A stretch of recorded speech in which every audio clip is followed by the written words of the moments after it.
So is the August sell-off over, or is there more pain to come with so much uncertainty still looming? Mike Vogelzang is the president and CIO of Boston Advisors. Matt Roddy is VP and portfolio manager with Rockland Trust, joining us both here. Mike, at this point, it's a mug's game to try and figure out what's going to happen day to day, even hour to hour, based on headlines. We got more earnings from retailers coming out this week. But in general, how do you view the market right now?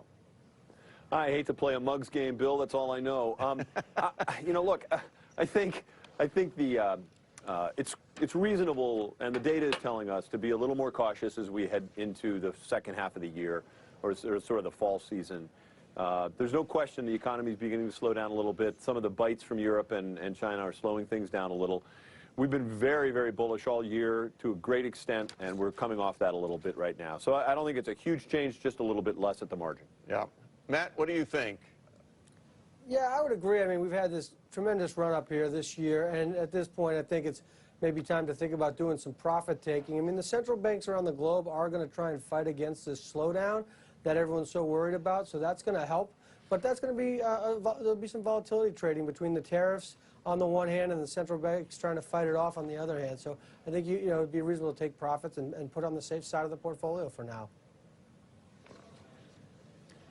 Mike, how do you account for all the volatility that we've seen? I mean, I was here on Wednesday for one of the worst days of the year. I was away Thursday, Friday. I came back today, and it's like nothing happened. Oh, hum.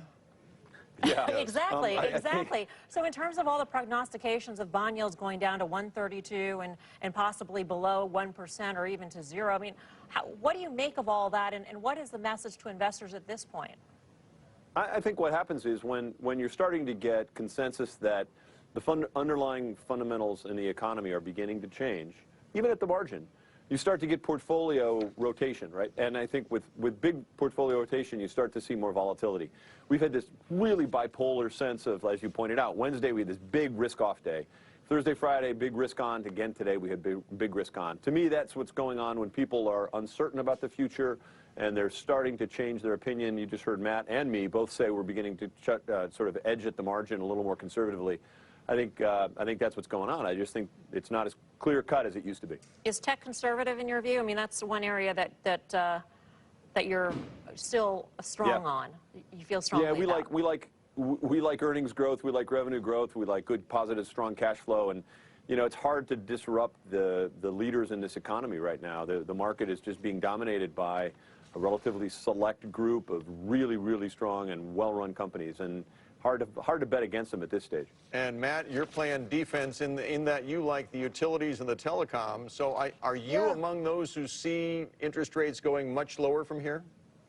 No, I honestly, I wouldn't make a prediction on interest rates other than say I feel like they have run down so much so quickly that there might be a little bit of a move back, which we've seen over the last couple of days, as maybe people see some of optimism out of the stimulus packages that are going to be rolled out and the rate cuts and what China's doing with some of their some of their lending programs. So playing defense is not a bad thing here.